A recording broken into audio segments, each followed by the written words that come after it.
Hi everyone, it's me Sushil Soni once again on my channel. I've been making a series of videos on after effect of COVID-19, especially in the real estate sector. So in my last video, I talked about various challenges of COVID-19, especially in the real estate sector. What are the after effects of COVID-19 for the builders? So in this video, I'll be talking about the opportunity side. So there are so many opportunities left and available in the market. There is a small changes required in an organization, in your system, and by making these changes, you can become a rock star builder. So friend, there is a big salute to all the builders because builder ही एक ऐसा व्यक्ति है जो हमारे देश को एक तरक्की देता है, ग्रोथ देता है, रफ्तार देता है। जीडीपी में बिल्डर का बहुत बड़ा योगदान है, इकोनॉमी में बहुत बड़ा योगदान है, एम्प्लॉयमेंट जनरेशन में बहुत बड़ा योगदान है। एक एक फैमिली को, एक व्यक्ति को अपना घर हम प्रोवाइड कराते हैं। उसके अलावा हम जो व्यापार करना चाहते हैं, बड़े बड़े बिजनेस हाउसेस, इंडस्ट्रियल एरियाज, वो हम डेवलप करके देते हैं। तो बिल्डर सम और द अदर वे बहुत सारे चीजें हैं जो हमारे इस देश में कंट्रीब्यूशन के तौर पे देता है। As we all know, after this COVID-19 situation, there are so many challenges to be faced by the builder, right? In fact, पूरे सेक्टर के अंदर बहुत सारे challenges हैं। जितने भी की प्लेयर्स हैं वो इससे अफेक्टेड होने वाले हैं। लेकिन जैसा कि कल वाले वीडियोस में मोदी जी ने एक बात बोली है कि आपदा में अपॉर्चुनिटी की तलाश करनी चाहिए, तो यस, ये बात मैं भी आप लोगों को कहना चाहूंगा। अगर हम इस आपदा को अपॉर्चुनिटी में अगर कन्वर्ट कर पाए तो हम सबसे बड़े विनर होंगे इस इंडस्ट्री के लिए। So first of all I will say change या फिर परिवर्तन प्रकृति का एक नियम है। सो अगर हमें अब आगे बढ़ना है after this tough time, so there are so many significant changes are required in our organisation. हमारे करंट सिस्टम में हमें कई चेंजेस लाने की जरूरत है। आज नहीं तो कल वो चेंजेस आपको लाने पड़ेंगे। सो इट्स बेटर जितना जल्दी हम एक्शन लेंगे हमारी कॉस्ट उतनी ऑप्टिमाइज होती हुई चली जाएगी। सो गाइज, जितने भी चेंजेस मैं आगे बता रहा हूँ, अगर वो हम बहुत अच्छे से अपने बिजनेस के अंदर इम्प्लीमेंट करते हैं तो आई कैन गारंटी इट कि आप सक्सेसफुल बहुत जल्दी, मैं कमिट नहीं कर सकता, but it is a fight of survival. So at least survival में ये सारे पॉइंट्स आपको बहुत ज्यादा हेल्प करेंगे। सो फ्रेंड्स, सबसे पहला जो पॉइंट है that is about restructuring of your organisation. Organisation चाहे बड़ी हो चाहे छोटी हो, ठीक है, आप कितनी भी बड़े लेवल के बिल्डर हैं या फिर आपकी कितनी भी मल्टी सिटीज में आप बिजनेस करते हैं, या फिर आपकी जो टीम है, टीम साइज वो बहुत बड़ा है या फिर बहुत छोटा है या फिर मीडियम साइज का है, उससे मैटर नहीं करता। मैटर ये बात करती है कि आपको अपने बिजनेस को एक बार पूरा रिस्ट्रक्चर करना पड़ेगा। रिस्ट्रक्चर को हम हिंदी में कहते हैं पुनर्गठन। रीस्ट्रक्चरिंग का मतलब ये नहीं है कि जो आपके पास एग्जिस्टिंग टीम काम कर रही है या फिर जो आपके पास एग्जिस्टिंग एजेंसी काम कर रही है या फिर जिन पैटर्न पे आप काम कर रहे हो आप उन सब पैटर्न को चेंज कर दो। ये रीस्ट्रक्चरिंग का मतलब नहीं है। रीस्ट्रक्चरिंग का मतलब ये है कि आप अपने हर प्रोसेस एंड डिपार्टमेंट को माइन्यूटली स्टडी करें। You have different department. You have construction, you have HR department, you have marketing department, sales department, you have finance department, you have accounts department, you have so many department जहाँ पे अलग अलग process आपने already develop किए हुए हैं, right? हर एक department में आपका cost infusion भी है, right? So आपको एक बार सारे department को minutely study करके हर डिपार्टमेंट को रिक्वायरमेंट के हिसाब से रीस्ट्रक्चर करना चाहिए, और ये आपका सबसे पहला स्टेप होना चाहिए। इसका सबसे अच्छा तरीका है कि आप अपने एक एक डिपार्टमेंट को सिंगल पेज के ऊपर लेकर आए कि आपका डिपार्टमेंट क्या काम करता है, कितने लोग उसके अंदर है, उसके अंदर कितना कॉस्ट इन्फ्यूजन है, राइट, उसके अंदर क्या सिग्निफिकेंट चेंजेस रिक्वायर्ड हैं, कैसे उसमें कॉस्ट को और ऑप्टिमाइज किया जा सकता है। इसी तरीके से सारे डिपार्टमेंट को आप एक एक करके वापस देखें, समझें और रीस्ट्रक्चर करें। सो सबसे पहले हम बात करेंगे फाइनेंस डिपार्टमेंट की, that give us a fuel in our business, right. Finance में दो मेजर चीजें होती है, incoming and outgoing. Incoming means your revenue, जो आपके पास पैसा आता है, आउटगोइंग मींस योर खर्चे। अब जब इनकमिंग एंड आउटगोइंग की हम बात करते हैं तो आने वाला जो समय है वहां पर हो सकता है इनकमिंग, थोड़ी सी इनकमिंग के नंबर्स कम हो जाए, उसका अमाउंट कम हो जाए, थोड़ा सा समय उसको ज्यादा लगे। एक चीज जो फिक्स है वो है आउटगोइंग, वो वैसे ही चलनी है जैसे चल रही है। तो सबसे पहले आपको उसको स्टडी करना बहुत जरूरी है। 1 rupees saving is 1 rupees earning, इस फॉर्मूले पे हमें चलना है। और सबसे पहले हमें ये देखना है कि हमारी पूरी ऑर्गेनाइजेशन के अंदर क्या क्या ऐसे खर्चे हैं जिनको हम ऑप्टिमाइज कर सकते हैं। देखिए, दो तरीके की चीज होती है, एक तो होती है खर्चा कम करना और एक होती है खर्चे को ऑप्टिमाइज करना। जैसे जब भी हम बात करते हैं खर्चे को कम करने की, तो सबसे पहले दिमाग में आता है कि यार हम स्टाफ को इतनी सैलरी देते हैं, स्टाफ को निकाल देते हैं, राइट। लेकिन वो एक सही राइट डायरेक्शन नहीं है, राइट सोल्यूशन नहीं है, क्योंकि अल्टीमेटली आपको अपनी ऑर्गेनाइजेशन को बंद नहीं करना, आपको अपनी ऑर्गेनाइजेशन को चलाना है। और इस टाइम में जो इस ऑर्गेनाइजेशन को सक्सेसफुली आगे चलाते हैं उसको फ्यूचर में बहुत अच्छी और बड़ी सक्सेस मिलने की उम्मीद है, बिकॉज टफ टाइम में ही असली इंसान की पहचान होती है। कॉस्ट ऑप्टिमाइजेशन की जब बात आती है तो हमें अपनी हर चीज को डीपली ऑब्जर्व करना होता है। उसके लिए सबसे इंपॉर्टेंट है कि आप अपने सारे खर्चों को एक नोट डाउन करें एक सिंगल शीट के अंदर, और वहां पर आप बड़े से छोटे खर्चे की तरफ एक नजर मारें, राइट। हर खर्चे के अंदर देर आर डिफरेंट वेज। अगर आप कोई काम आउटसोर्स से कराते हैं, अगर आप उसको अपनी ही टीम के द्वारा करा सकते हैं तो आपको कितनी कॉस्ट का इफेक्ट आएगा, राइट। या फिर कोई काम आप खुद कर रहे हैं और उसको अगर आप आउटसोर्स करते हैं तो उसमें आपके पास कितनी कॉस्ट का वेरिएशन आएगा। हेड बाय हेड अगर अपन इस तरीके से चलेंगे तो एट द लास्ट हमें समझ में आएगा कि yes, in totality in actions को लेते हुए हम इतनी कॉस्ट को कंट्रोल कर सकते हैं। और जितनी कॉस्ट को हम कंट्रोल करते हैं उतना ही हमारा जो गैप इनकम वर्सेस एक्सपेंडिचर का होता है वो कम होता जाता है, और वो जो पैनिक जो होता है वो कहीं ना कहीं कम हो जाता है। दूसरा इंपॉर्टेंट डिपार्टमेंट है एचआर, यानी कि ह्यूमन रिसोर्स। एचआर डिपार्टमेंट हमारी ऑर्गेनाइजेशन के लिए बैकबोन है, क्योंकि वो ही एक ऑर्गेनाइजेशन को एक टीम चलाती है, एक लेबर, एम्प्लॉयज, स्किल्डफुल पर्सन जो इस ऑर्गेनाइजेशन को चलाता है वो सारे स्टाफ होते हैं, उसको एचआर डिपार्टमेंट मैनेज करता है। तो हमारे एचआर प्रोसेस के अंदर ऐसा हम क्या करें जिससे आपको आपका जो आउटपुट है वो बढ़ जाए। देखिए, कॉस्ट कम करना, मैं फिर कह रहा हूँ, कोई ऑब्जेक्टिव नहीं होना चाहिए। ऑब्जेक्टिव ये होना चाहिए कि आप कैसे अपने आउटपुट को बढ़ा सकें इन अ टफ टाइम। जैसे कि आप ये देखिए कि आपके कौन कौन से वो एम्प्लॉयज हैं जो फुल ऑफ ओनरशिप से काम करते हैं, फुल ऑफ अकाउंटेबिलिटी से काम करते हैं और हमेशा कंसिस्टेंटली वो परफॉर्म करते हैं। ठीक है, there should be a list. उन लोगों पे किसी प्रकार की कोई आंच नहीं आनी चाहिए, ठीक है, क्योंकि वो आपके लिए रियल एसेट है।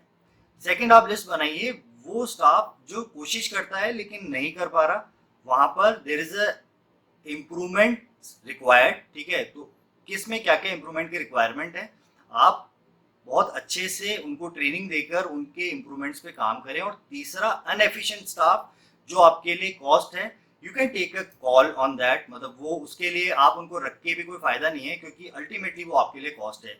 अगर आप 10%, 20%, 30% कॉस्ट भी वहां से अपनी बचा सकते हैं तो वो आपके लिए रियल एसेट है। अब बचते हैं ये दोनों लोग, जो एक बहुत एफिशिएंट स्टाफ है और एक एवरेजली एफिशिएंट स्टाफ है। एवरेज वाले को आपको और इम्प्रूव करना है और उस कैटेगरी में लेकर आना है जो मोस्ट एफिशिएंट स्टाफ है।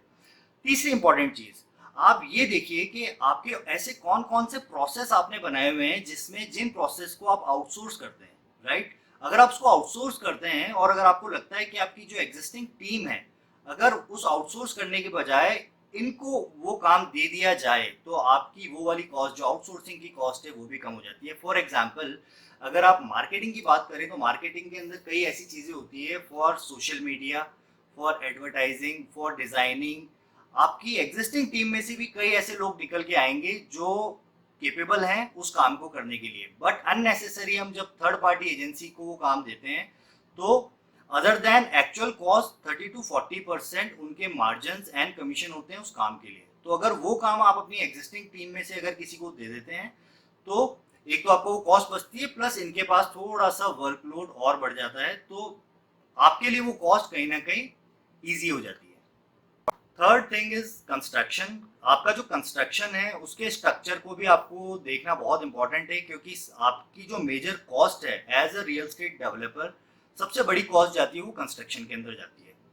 So this is a right time जब आप नई नई टेक्नोलॉजीज पे काम करना चालू करें। मार्केट में बहुत सारी टेक्नोलॉजीज नई नई आ रही है जिनको आप इम्प्लीमेंट करके कहीं ना कहीं अपनी कॉस्ट को रिड्यूस कर सकते हैं, नंबर वन।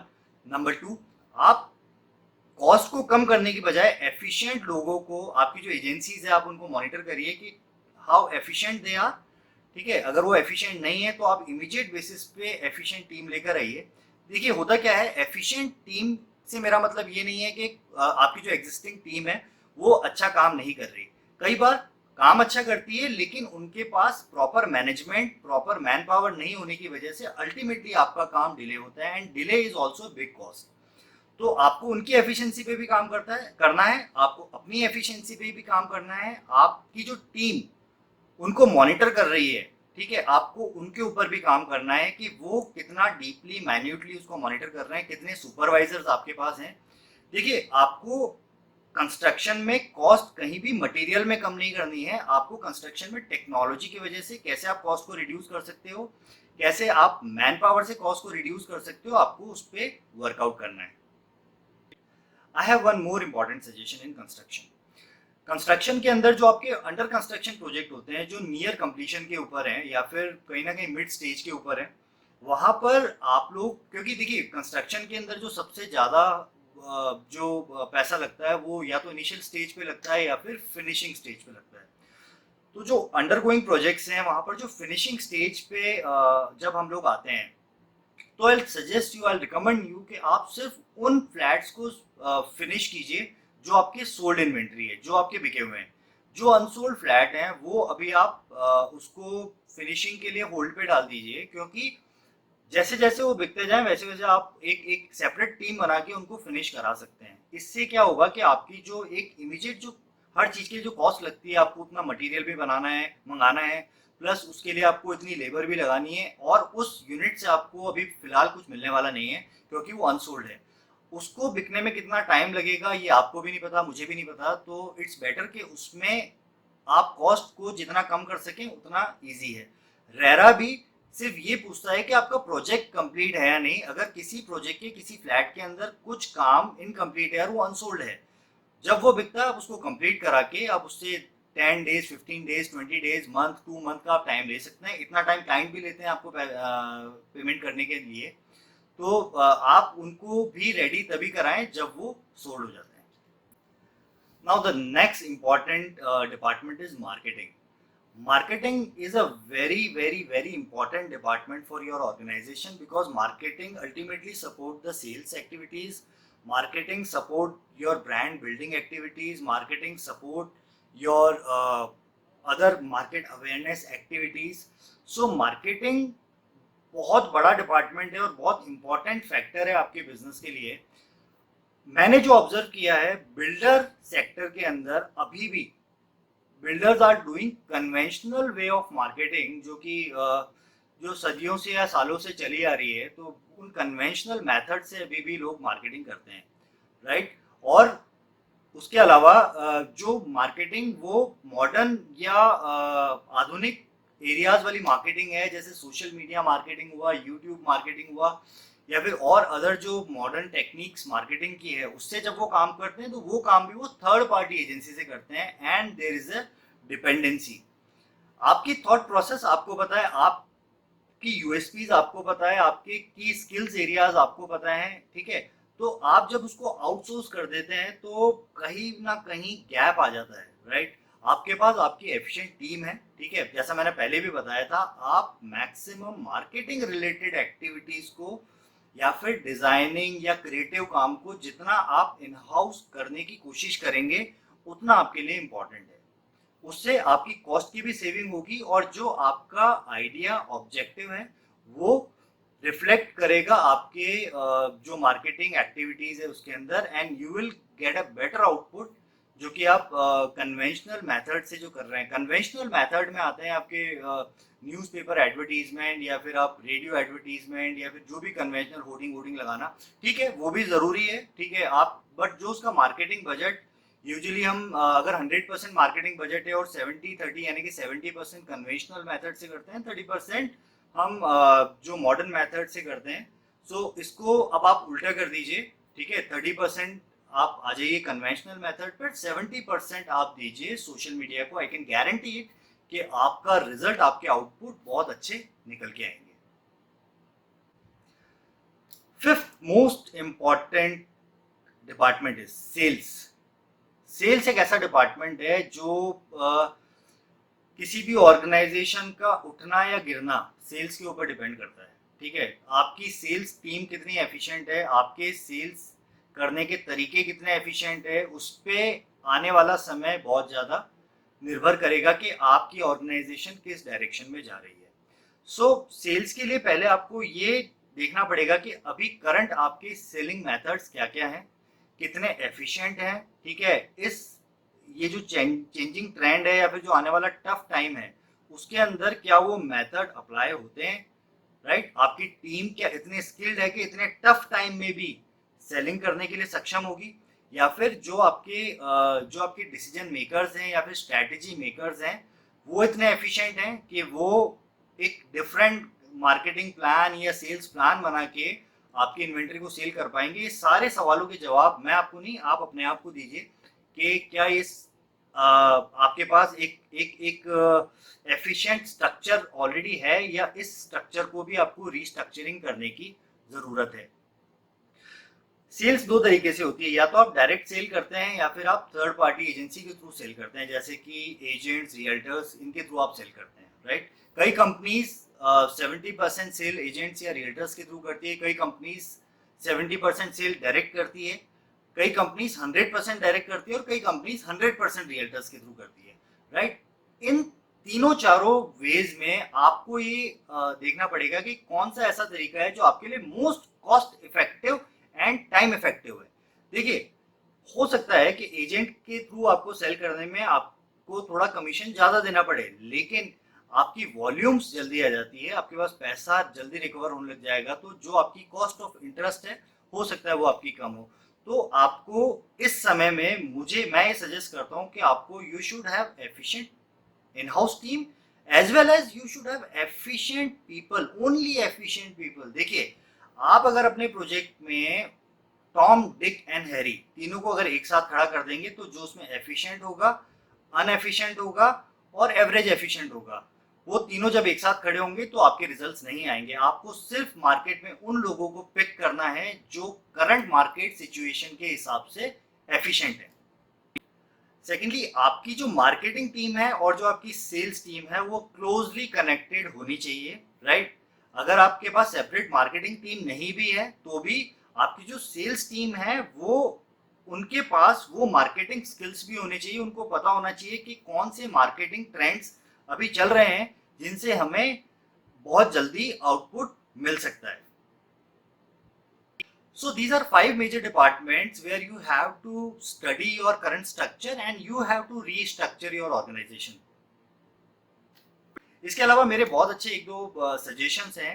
जितने भी कंप्लीटेड प्रोजेक्ट्स हैं, जो भी बिल्डर है जिनके कंप्लीटेड प्रोजेक्ट्स हैं जो कि रेडी टू शिफ्ट हैं, वहाँ पर भी they might have inventory of 30 to 50%, किसी के पास 10% होगी, मतलब it is a range between 10 to 50%, right, जो कि रेडी टू शिफ्ट हैं बट वो अनसोल्ड हैं, राइट। आई विल सजेस्ट कि आप अपनी उस इन्वेंट्री को कहीं ना कहीं रेंटल के लिए मार्केट में ओपन कर दीजिए, ठीक है। इसके 3 मेजर फायदे होंगे आपको। सबसे पहला फायदा आपको ये होगा कि आपका एक रेवेन्यू स्ट्रीम चालू हो जाएगा, जिससे आप अपनी ऑर्गेनाइजेशन की जितनी भी ओवरहेड कॉस्ट है उसको निकाल सकते हैं, प्लस उसके अलावा काफ़ी अच्छी कमाई कर सकते हैं, क्योंकि अभी मार्केट को वापस रिकवर होने में थोड़ा सा टाइम लगेगा। तो एक एरिया ऑफ रेवेन्यू आपके पास एक नया खड़ा हो जाएगा, राइट। आपके पास ऑलरेडी अपनी एग्जिस्टिंग टीम है, आप उससे भी ये काम करवाइए ना। अगर वो भी, उनके पास मार्केट में और काम नहीं है तो ठीक है, they will help you in this particular thing. और रेंटल डिमांड अभी बढ़ेगी, क्योंकि अभी बाइंग में हो सकता है लोग इजीली हाथ ना डालें, लेकिन रेंटल में भी मेरे हिसाब से क्लाइंट मार्केट में होंगे। सेकेंड इंपॉर्टेंट थिंग, जो क्लाइंट आपके यहाँ पर रेंट पे आके रहना स्टार्ट कर देंगे, हो सकता है they will be your future customer. उनको वो यूनिट, वो प्रोजेक्ट, वो एरिया इतना सूट करे कि वो आपसे फिर उसको खरीदने की बात करें। तो सेकंड इंपॉर्टेंट पॉइंट है। और तीसरा जो इंपॉर्टेंट पॉइंट है वो ये है कि आपके प्रोजेक्ट के अंदर जब हैबिटेशन नजर आएगा, आपकी बिल्डिंग पूरी भरी हुई नजर आएगी, तो that will attract few more customers. So इस सजेशन को मैं चाहूँगा कि आप लोग सब जितना हो सके, जितनी कोशिश हो सके उसको आप अप्लाई करें, क्योंकि इसके कोई बहुत ज़्यादा साइड इफेक्ट्स नहीं है। जब भी अगर फॉर एग्जांपल कल को अगर वो बिकता है तो you will have agreement with your tenant, आप उनको नोटिस देके उनसे खाली करवा सकते हैं, और जो भी उसको खरीद रहा है उसको बिल्कुल वापस रेडी करा के, फिनिश करा के उसको दे सकते हैं। तो आपके प्रोजेक्ट के अंदर बूस्ट लाने के लिए एक बहुत ही अच्छा और सेंसिबल आइडिया हो सकता है, specially in this tough time. And my last suggestion, आप अच्छे लोगों के साथ काम करें, अच्छा काम करें, क्वालिटी काम करें, whether it is your employ, whether it is your agencies, whether it is your agents जिनके साथ आप काम करते हैं, सबके साथ उनमें बेस्ट ऑफ द जो जो क्वालिटी वाले लोग हैं आप उनको पिक करें, प्लस टाइम टू टाइम आप उनको इंसेंटिवाइज करें, ठीक है, अप्रिशिएट करें, एजुकेट करें, इम्प्रूव करें, ठीक है। ऐसा करने से एक आप स्ट्रॉन्ग बिल्डिंग आप अपनी तैयार कर लेंगे और आने वाले समय में जैसे जैसे टाइम इम्प्रूव होगा आप एक सक्सेसफुल, एक वेल नोन, एक फुल ऑफ एनर्जी के साथ एक जो बिल्डर एंड डेवलपर मार्केट में काम करते हैं उनमें आपका नाम होगा। So how did you like my video? You can write in the comment box. If you have any suggestion, you can write here. I can try to make some more videos on the same topic. My next video I'll be making on the realtors, like what are the opportunities for the realtor, especially in this real estate sector. So keep watching, stay tuned with me, and if you haven't subscribed my channel, you can subscribe my channel, and stay safe and stay healthy. Thank you so much.